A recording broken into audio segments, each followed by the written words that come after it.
Hey, welcome back to the shop. I'm feeling artistic today. I'm looking at this stuff and I got a piece from there and I put it on my lathe. Let's try a very small live H ball. What do you think? Yeah. 40/40 gouge. One's tool of choice. So here, this is the beauty of small pieces. I'm running at about 1200 RPM, and this happened. Because I didn't put enough pressure with the tailstock, I guess. So, live and learn. Not enough pressure. Hear the hissing? If you're not hearing that, you're cutting wrong. Something is wrong. Usually pressing the bevel too much will change the sound, or unsharp tool.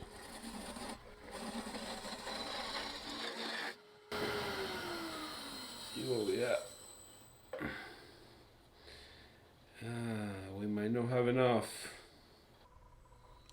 Yeah, this little piece was from a corner cut from where I cut a big blank on my bandsaw. I'm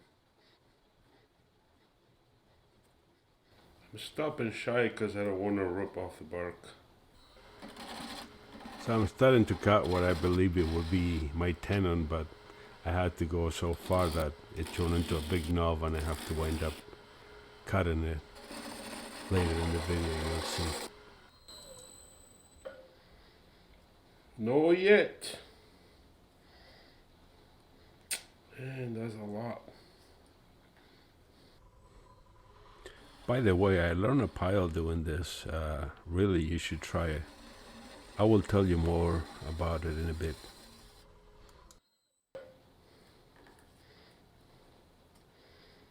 Almost there.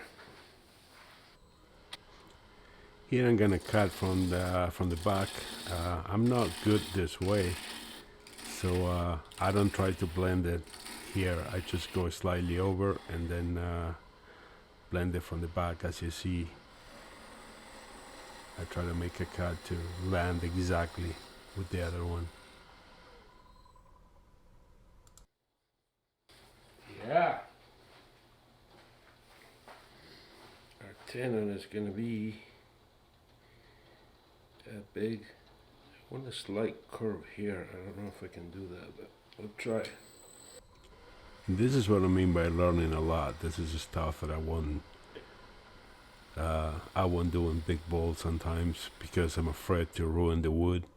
And you know, it's a little piece of wood. You can try find cuts and stuff to learn and get better. And if not, you just get another piece of wood and do it again.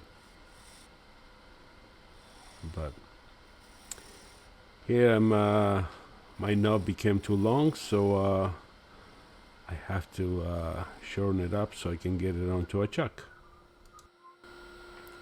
By the way, I'm parting all the way here between centers because it's a small piece. Do not try this with a big piece because you're gonna run into big problems. When the pressure between centers gets released, it will grab your tool, and if it's a big piece, it might just either swing it around and hit you in the face or something like that. So don't do it. Yeah, check that out.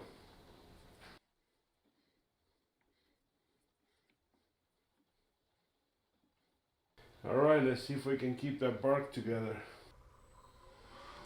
And here's more of that learning a pile that I was talking about earlier.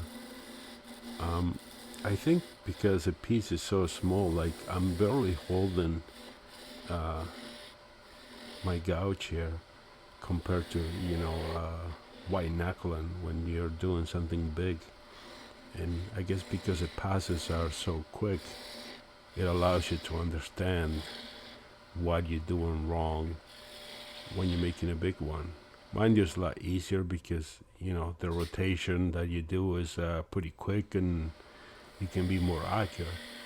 But it certainly allowed me to understand what I'm doing wrong when I'm working on a bigger one, especially the the feed, the feed speed, because here I'm running at about 1200 RPM, and so I'm able to swing, but I realize that I don't know if it's all novice or just me because we're impatient, and I realize that I when I do a pass, I'm feeding the tool faster than the latest run, and so now I think I'm gonna get a smoother cut by learning to be more accurate as you swing around. Try to be more accurate and feed slower. So, anyways, this thing has got a couple little lines that I'm not happy. Actually, it was a little bump, so I took a run with the scraper, and yeah, we're almost at the end here, and it was fun. I think they're gonna make a whole bunch of them, and people love them. By the way, this one is gone already, disappear.